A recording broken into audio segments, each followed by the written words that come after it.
జోగి జోగి రాసుకుంటే బూడిద రాలద్దు అన్నట్టు ఇప్పుడు అక్కడ జోగి జోగి ఉన్నాయి, అర్థమైందా? ఒక మగోడు ఒక ఆడదాని గురించి అయితే మాట్లాడొచ్చు ఏమైనా, ఒక ఆడ మనిషి ఇంకో ఆడ మనిషి గురించి ఏం మాట్లాడదని చెప్పు.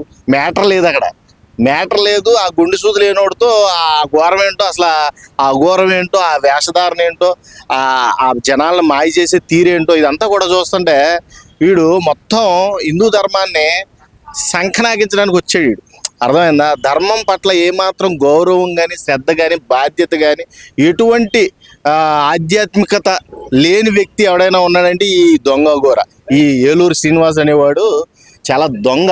ఇలాంటి వాడిని సపోర్ట్ చేసే ప్రతి ఒక్కరు కూడా నిజంగా వాళ్ళకి బ్రెయిన్ లేదని నేను చెప్తా. ఇప్పటికే సపోర్ట్ చేస్తున్నారంట, అది ఏం చూసి సపోర్ట్ చేస్తున్నారు మీరు నాకు అర్థం కావట్లే.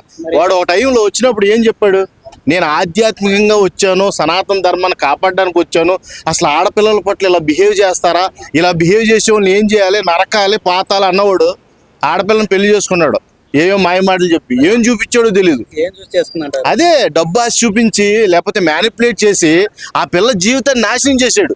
ఎంతమంది మీడియా వాళ్ళు అడిగారో, ఎందుకమ్మా నీ బంగారు భవిష్యత్తుని పాడు చేసుకుంటున్నావు, ఆ సుత్తివేలు కొడితే వెళ్తే నీ పని అంతే అయిపోద్ది, నువ్వు బలించడానికి తీసిపోతున్నాడో దయచేసి వెళ్ళొద్దని చాలా మంది రిక్వెస్ట్ చేశారు. అయినా సరే ఎవరి మాట వినకుండా అందరినీ కాదనుకుని నాకు అఘోరియే కావాలని ఏం చేస్తామని అడిగాడు. ఫైనల్గా ఒక ఆయన ఏం చేస్తావు వెళ్ళి, ఇప్పుడు మగోడు కూడా కాదు అఘోరి అనేవాడు, ఒక హిజ్రా అంటే ట్రాన్స్జెండర్, ఆయనకి ఏమీ లేదు మ్యాటర్, ఆయనతో వెళ్ళి నువ్వేం చేస్తావు అని అడిగితే నేను ఆధ్యాత్మికంగా బతకాలనుకుంటున్నాను, ఏయో కబుర్లు చెప్తుంది, కాకమ్మ కబుర్లు వినేవాడు ఉంటే చెప్పేవాడు చెలరేగిపోయాడంట.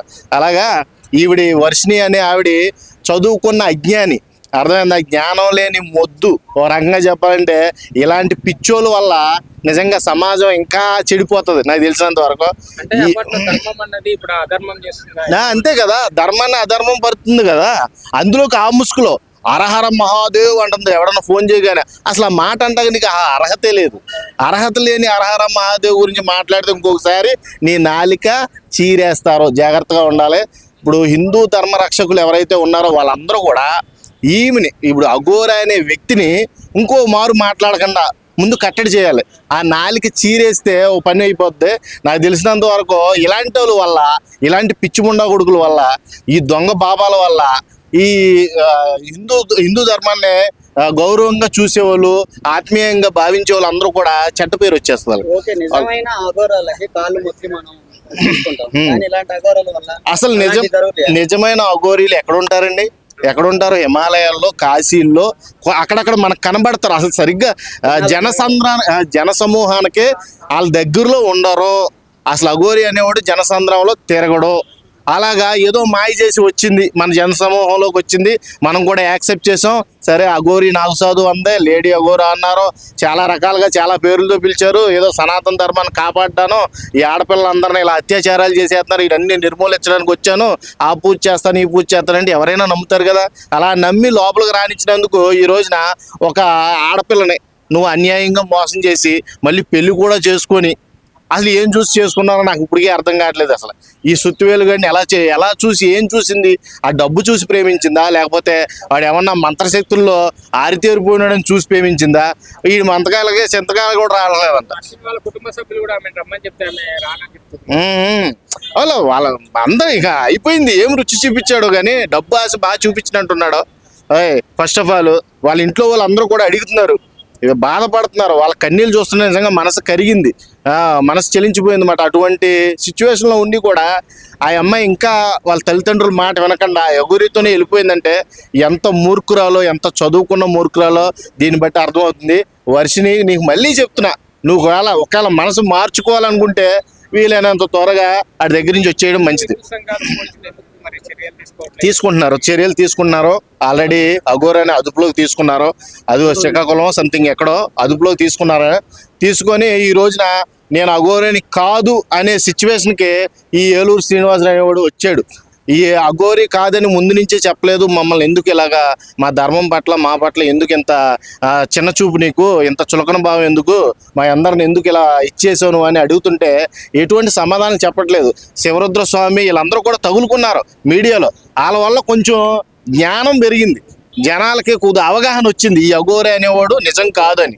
వాడికి చదువే లేదు, ఇంకా మంత్రాలు ఏమి వస్తాయి చెప్పండి? చదువు లేదు, నిషాని ఏమి లేదు. చదువుకున్న నిజమైన ఆధ్యాత్మిక గురువులు ఉంటారు చూడు, వాళ్ళు కూడా స్పందించవలసిన పరిస్థితి వచ్చింది ఇవాళ ఈ దొంగ బాబా వల్ల, ఈ దొంగ అఘోరా వల్ల.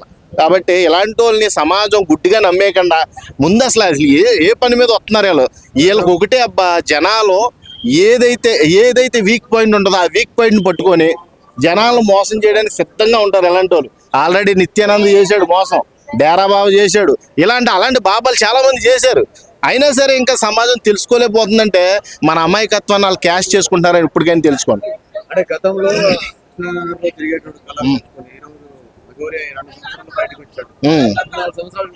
హైదరాబాద్ వచ్చినప్పుడు అఘోరికి కూతంత చుట్టే ఉంది, అందరూ చూసారా లేదా? ఇప్పుడు ఏకంగా 3 బార్లు పెరిగింది. ఈ 3 బార్లు పెరగడానికి ఏంటి కారణం? అది దొంగ చుట్టే. అసలు అఘోరే దొంగ అంటే ఆ జుట్టు కూడా దొంగ, అర్థమైందా? అది చుట్టేసుకొని నేను ఇన్ని సంవత్సరాలు తపస్సు చేసిన అందరికి అబద్ధాలు చెప్పుకుంటూ తిరుగుతున్నాడు, అర్థమైందా? మొత్తం కూడా మనుషుల్ని మ్యానిపులేట్ చేసి, మనుషుల్ని పిచ్చోళ్ళని చేసి, అందరిని కూడా ఎర్రిపప్పలను చేసి ఈ రోజున నడి రోడ్డు మీద ధర్మాన్ని అమ్మేశాడు ఈ అఘోరి అనేవాడు. కాబట్టి ఇట్లాంటి వాడిని వీలైనంత దూరంగా ఖచ్చితంగా అరికట్టి ఇలాంటి వాళ్ళని రాకుండా చూడాలని ప్రభుత్వాన్ని కోరుకుంటాం. జోగి రాసుకుంటే బూడిద రాలద్దు అన్నట్టు ఇప్పుడు అక్కడ జోగి ఉన్నాయి, అర్థమైందా? ఒక మగోడు ఒక ఆడదాని గురించి అయితే మాట్లాడొచ్చేమైనా, ఒక ఆడ మనిషి ఇంకో ఆడ మనిషి గురించి ఏం మాట్లాడదని చెప్పు? మ్యాటర్ లేదు, అక్కడ మ్యాటర్ లేదు. ఆ గుండె సూది లేనోడితో ఆ ఘోరం ఏంటో, అసలు ఆ ఘోరం ఏంటో, ఆ వేషధారణ ఏంటో, ఆ జనాలను మాయ చేసే తీరేంటో ఇదంతా కూడా చూస్తుంటే వీడు మొత్తం హిందూ ధర్మాన్ని సంకనాగించడానికి వచ్చాడు వీడు, అర్థమైందా? ధర్మం పట్ల ఏమాత్రం గౌరవం కానీ, శ్రద్ధ కానీ, బాధ్యత కానీ, ఎటువంటి ఆధ్యాత్మికత లేని వ్యక్తి ఎవడైనా ఉన్నాడంటే ఈ దొంగ అఘోర, ఈ ఏలూరు శ్రీనివాస్ అనేవాడు చాలా దొంగ. ఇలాంటి వాడిని సపోర్ట్ చేసే ప్రతి ఒక్కరు కూడా నిజంగా వాళ్ళకి బ్రెయిన్ లేదని నేను చెప్తా. ఇప్పటికే సపోర్ట్ చేస్తున్నారంట, అది ఏం చూసి సపోర్ట్ చేస్తున్నారు మీరు నాకు అర్థం కావట్లే. వాడు ఒక టైంలో వచ్చినప్పుడు ఏం చెప్పాడు? నేను ఆధ్యాత్మికంగా వచ్చాను, సనాతన ధర్మాన్ని కాపాడడానికి వచ్చాను, అసలు ఆడపిల్లల పట్ల ఇలా బిహేవ్ చేస్తారా, ఇలా బిహేవ్ చేసే వాళ్ళని ఏం చేయాలి, నరకాలి, పాతాలి అన్నవాడు ఆడపిల్లని పెళ్లి చేసుకున్నాడు. ఏమో మాయమాటలు చెప్పి ఏం చూపించాడో తెలీదు. అదే డబ్బు ఆశ చూపించి లేకపోతే మ్యానిపులేట్ చేసి ఆ పిల్ల జీవితాన్ని నాశనం చేశాడు. ఎంతమంది మీడియా వాళ్ళు అడిగారో, ఎందుకమ్మా నీ బంగారు భవిష్యత్తుని పాడు చేసుకుంటున్నావు, ఆ సుత్తివేలు కొడితే వెళ్తే నీ పని అంతే అయిపోద్ది, నువ్వు బలించడానికి తీసిపోతున్నాడో, దయచేసి వెళ్ళొద్దని చాలా మంది రిక్వెస్ట్ చేశారు. అయినా సరే ఎవరి మాట వినకుండా అందరినీ కాదనుకుని నాకు అఘోరియే కావాలని ఏం చేస్తామని అడిగాడు. ఫైనల్గా ఒక ఆయన ఏం చేస్తావు వెళ్ళి, ఇప్పుడు మగోడు కూడా కాదు అఘోరి అనేవాడు, ఒక హిజ్రా అనే ట్రాన్స్జెండర్, ఆయనకి ఏమీ లేదు మ్యాటర్, ఆయనతో వెళ్ళి నువ్వేం చేస్తావు అని అడిగితే నేను ఆధ్యాత్మికంగా బతకాలనుకుంటున్నాను, ఏయో కబుర్లు చెప్తుంది, కాకమ్మ కబుర్లు వినేవాడు ఉంటే చెప్పేవాడు చెలరేగిపోయాడంట. అలాగా ఈవిడి వర్షిణి అనే ఆవిడ చదువుకున్న అజ్ఞాని, అర్థమైందా? జ్ఞానం లేని మొద్దు. ఓ రకంగా చెప్పాలంటే ఇలాంటి పిచ్చోళ్ళ వల్ల నిజంగా సమాజం ఇంకా చెడిపోతుంది నాకు తెలిసినంత వరకు. అంతే కదా, ధర్మాన్ని అధర్మం పడుతుంది కదా. అందులోకి ఆ ముసుగులో హరహర మహాదేవ్ అంటుంది ఎవడన్నా ఫోన్ చేయగానే. అసలు ఆ మాట అంటాక నీకు అర్హతే లేదు. అర్హత లేని హరహర మహాదేవ్ గురించి మాట్లాడితే ఇంకొకసారి నీ నాలిక చీరేస్తారో, జాగ్రత్తగా ఉండాలి. ఇప్పుడు హిందూ ధర్మ రక్షకులు ఎవరైతే ఉన్నారో వాళ్ళందరూ కూడా ఈమెని, ఇప్పుడు అఘోరా అనే వ్యక్తిని ఇంకో మారు మాట్లాడకుండా ముందు కట్టడి చేయాలి. ఆ నాలికి చీరేస్తే ఓ పని అయిపోద్ది. నాకు తెలిసినంత వరకు ఇలాంటి వాళ్ళ వల్ల, ఇలాంటి పిచ్చిముండా కొడుకుల వల్ల, ఈ దొంగ బాబాల వల్ల ఈ హిందూ ధర్మాన్ని గౌరవంగా చూసేవాళ్ళు, ఆత్మీయంగా భావించే వాళ్ళు అందరూ కూడా చెడ్డ పేరు వచ్చేస్తారు. అసలు నిజమైన అఘోరీలు ఎక్కడుంటారండి? ఎక్కడుంటారు? హిమాలయాల్లో, కాశీల్లో అక్కడక్కడ మనకు కనబడతారు. అసలు సరిగ్గా జన సమూహానికే వాళ్ళ దగ్గరలో ఉండరు. అసలు అఘోరి అనేవాడు జనసంద్రంలో తిరగడు, అలాగా ఏదో మాయ చేసి వచ్చింది, మన జనసమూహంలోకి వచ్చింది, మనం కూడా యాక్సెప్ట్ చేసాం. సరే అఘోరి నాగసాధు అందే, లేడీ అఘోరా అన్నారు, చాలా రకాలుగా చాలా పేర్లతో పిలిచారు. ఏదో సనాతన ధర్మాన్ని కాపాడ్డాను, ఈ ఆడపిల్లలందరినీ ఇలా అత్యాచారాలు చేసేస్తున్నారు, ఇవన్నీ నిర్మూలించడానికి వచ్చాను, ఆ పూజ చేస్తాను ఈ పూజ చేస్తానంటే ఎవరైనా నమ్ముతారు కదా. అలా నమ్మి లోపలికి రానిచ్చినందుకు ఈ రోజున ఒక ఆడపిల్లని నువ్వు అన్యాయంగా మోసం చేసి మళ్ళీ పెళ్లి కూడా చేసుకొని అసలు ఏం చూసి చేసుకున్నారో నాకు ఇప్పటికే అర్థం కావట్లేదు. అసలు ఈ సుత్తివేలు గారిని ఎలా చూసి ఏం చూసింది? ఆ డబ్బు చూసి ప్రేమించిందా, లేకపోతే వాడు ఏమన్నా మంత్రశక్తుల్లో ఆరితేరిపోయినాడని చూసి ప్రేమించిందా? ఈ మంతకాయలకి చింతకాయలు కూడా రాలేదంట. వాళ్ళ కుటుంబ సభ్యులు కూడా ఆమె రమ్మని చెప్తే ఆమె రానని చెప్తుంది. వాళ్ళ అందరూ ఇక అయిపోయింది. ఏం రుచి చూపించాడు కానీ డబ్బు ఆశ బాగా చూపించినట్టున్నాడు. ఫస్ట్ ఆఫ్ ఆల్ వాళ్ళ ఇంట్లో వాళ్ళందరూ కూడా అడుగుతున్నారు, ఇక బాధపడుతున్నారు, వాళ్ళ కన్నీళ్ళు చూస్తున్నా నిజంగా మనసు కరిగింది, మనసు చెలించిపోయింది అన్నమాట. అటువంటి సిచ్యువేషన్లో ఉండి కూడా ఆ అమ్మాయి ఇంకా వాళ్ళ తల్లిదండ్రుల మాట వినకుండా ఎగురితోనే వెళ్ళిపోయిందంటే ఎంత మూర్ఖురాలో, ఎంత చదువుకున్న మూర్ఖురాలో దీన్ని బట్టి అర్థమవుతుంది. వర్షిని, నీకు మళ్ళీ చెప్తున్నా, నువ్వు ఒకవేళ మనసు మార్చుకోవాలనుకుంటే వీలైనంత త్వరగా వాడి దగ్గర నుంచి వచ్చేయడం మంచిది. చర్యలు తీసుకుంటున్నారు. ఆల్రెడీ అఘోరాని అదుపులోకి తీసుకున్నారు. అది శ్రీకాకుళం సంథింగ్ ఎక్కడో అదుపులోకి తీసుకొని ఈ రోజున నేను అఘోరాని కాదు అనే సిచ్యువేషన్కి ఈ ఏలూరు శ్రీనివాసరావు అనేవాడు వచ్చాడు. ఈ అఘోరి కాదని ముందు నుంచే చెప్పలేదు, మమ్మల్ని ఎందుకు ఇలాగా మా ధర్మం పట్ల మా పట్ల ఎందుకు ఇంత చిన్న చూపు, నీకు ఇంత చులకన భావం ఎందుకు, మా అందరిని ఎందుకు ఇలా ఇచ్చేసాను అని అడుగుతుంటే ఎటువంటి సమాధానం చెప్పట్లేదు.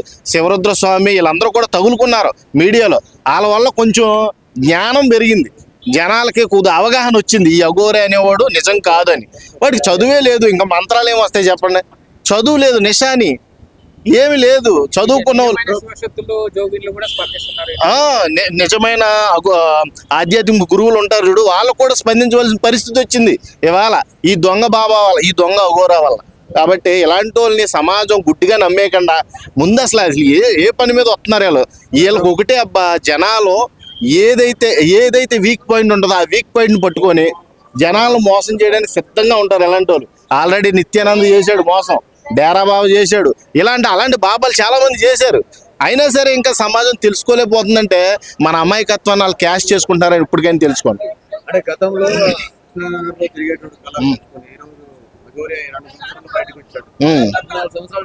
హైదరాబాద్ వచ్చినప్పుడు అఘోరికి కూతంత చుట్టే ఉంది, అందరూ చూసారా లేదా?